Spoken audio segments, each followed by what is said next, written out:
Ebenezer, welcome to the morning show. Thank you for having me, Bongani. Ebenezer, the name. That is my name, sir. Well, it is your name, but like, what were your parents thinking? Like, let's be honest. This is how you treat all your kids. No, I know. Look, I know there's names where, yeah, but Ebenezer. Why did they call you Ebenezer? Ebenezer is a Hebrew word translated as either the stone of help or so far God has been with us. It is from the Bible. Samuel. That's what I thought. yeah. So after Samuel defeated the Philistines, or Samuel and the Israelites defeated the Philistines, there was a rock at the end where they got into their territory. He said, this rock shall I name it? Listen, how do you know the Bible so much? You're a comedian, and comedy pushing boundaries, saying things that wouldn't be said. Bible. Yeah. Explain yourself, please. Dude, I grew up in a Christian home, Christian family. Okay. And then I myself taught Sunday school since I was 13. What are you teaching these kids? Dog, that sometimes you just gotta get a girl and I'm joking. No, I was teaching them the Bible. What else do you think? Bible stories. But are you serious? Yes, I'm very serious. Yeah, bro. Then man, came to Joburg and sin is nice, man. I'm joking. Right. No, man. When I came to Joburg, I started to question some of the things and how we access God. I think God has been kind of put into a very small pigeonhole kind of vibe. I think He's vast and He's they are even. Yeah.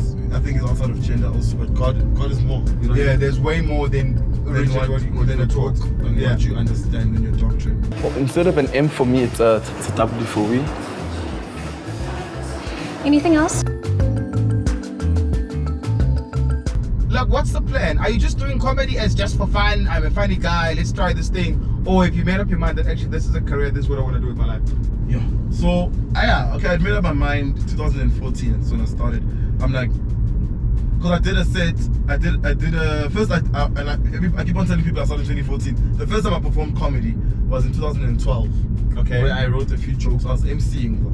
Okay. And it was at school. I was doing jokes about the teachers and, you know what I mean?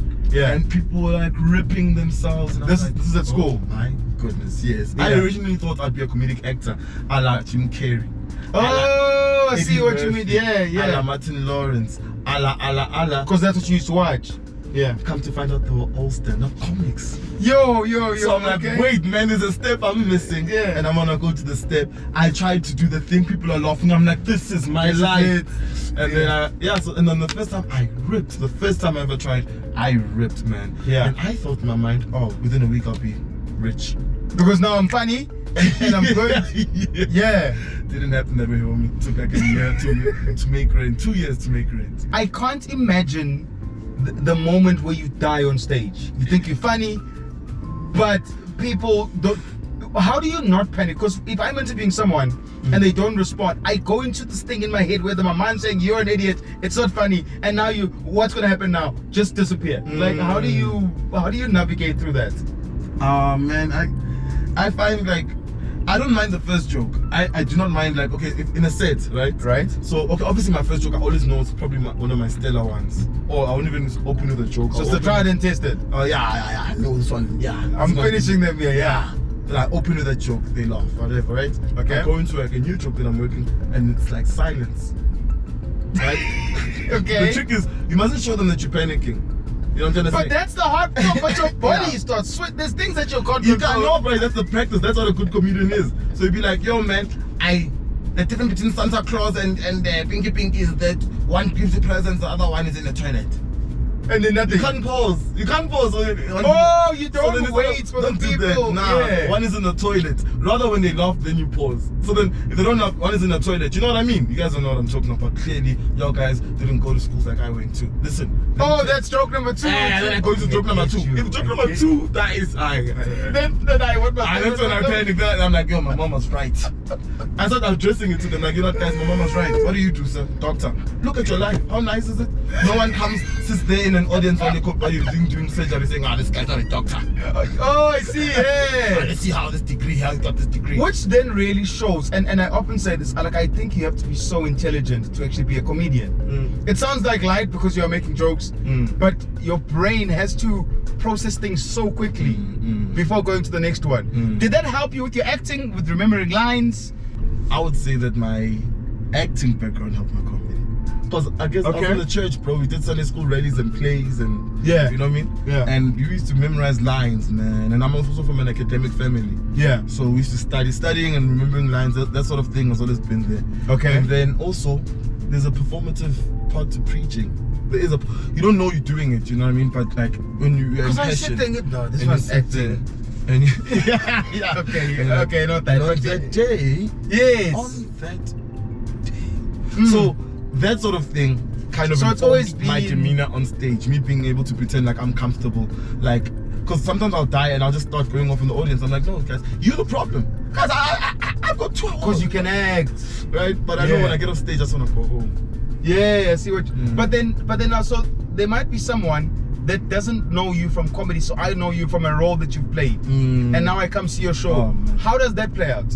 It's terrible. It's mostly terrible. Most times it's terrible. Sometimes I'll be very fortunate, depending on the area also. Yeah. So sometimes I'll be very fortunate that even those people that saw me in that role just want to figure out what I'm about. Yeah. And then I charm them into my comedy, you know what I mean? Yeah. Posse kind of Yeah. vibe.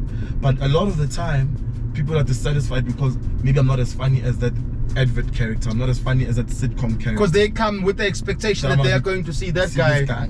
But you are the real person now. man. You're actually doing. I see. And I'm sad. I talk about sad stuff. It's the kidnapper. Hello? Here are the rules.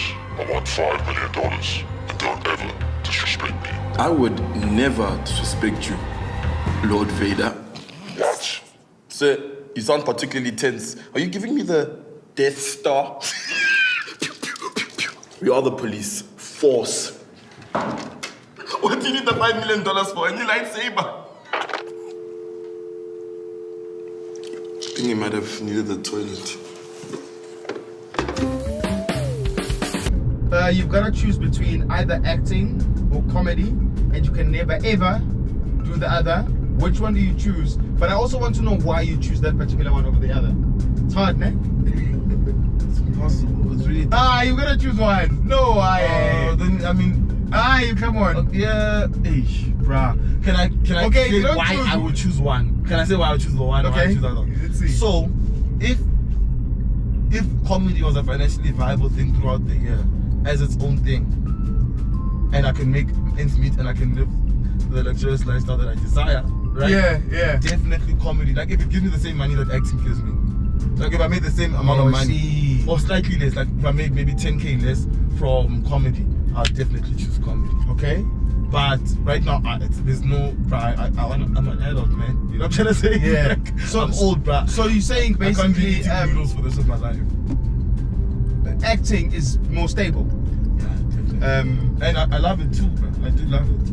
It's just that with stand-up, I can be myself more often, you know, and I can have real conversations, and I don't have to argue with a director or a script writer or an executive producer about what I can wear and what I can say, you know. I see Stand-up, what you mean. Yeah. You know. Like, where do I find you if I want to see comedy? Where do you normally gig? In lack of a better word. Okay, if you wanna find me, I'm usually at the Artisan in Greenside on Mondays. This is in Johannesburg. Okay. I do play at Kitcheners. We need to revive that room. Lockdown really killed us. It's one of the most beautiful, intimate rooms every Tuesday at Kitcheners in Bramfontein. And then on Wednesdays, my boy Tabiso Mhlongo runs a gig called Shakers Extreme. And it's extreme. It gets Is it wild. really? It's crazy. It's in Maboneng every Wednesday. Okay. Yeah, man. My friend also does this thing called Untold Stories at a place called Curiosity, also in Maboneng. Okay. Where it's a storytelling gig. It's not just stand up. It's actual. You have to tell a story. And try and find a way to bring it across as funny. A lot of that happens here. So then throughout the week you can enjoy that. But on the 27th, I'm gonna be playing in Germiston. You can follow me on the social mediums if you wanna find out where. Yeah. In Germiston. On the 28th. I believe that's a Thursday. We are playing at Romeo's in Melville. Okay. Limited seats. It's a very small room as well. So yeah, you want to get your tickets fast. It's in Melville. It's on Main. Okay, you've sold this up enough now. And then on the 29th, I'm in Harry Smith. I'm in Harry Smith, people. Harry Smith. They'll find you on your socials. Bro, like, jokes aside, man, thank you so much for joining me. Cheers, man. Yeah, bro, we're here now. Now you must get out. Can I finish my coffee? You can take your coffee with it. Okay, please drop me there. Okay, thank you. Thanks for coming. I hope you crash. Ladies and gentlemen, I put it to you, man. That if the world is going to change, then we have to be that particular change. And I'm not saying it in every fair way. I'm saying today, go and find out what you can give. Go and find out what you can do. And if anything, if it's just in your narrative, the way you speak and the way you treat people, let's go find out what we can be. My name is Ebenezer Dibakwane, and I thank you.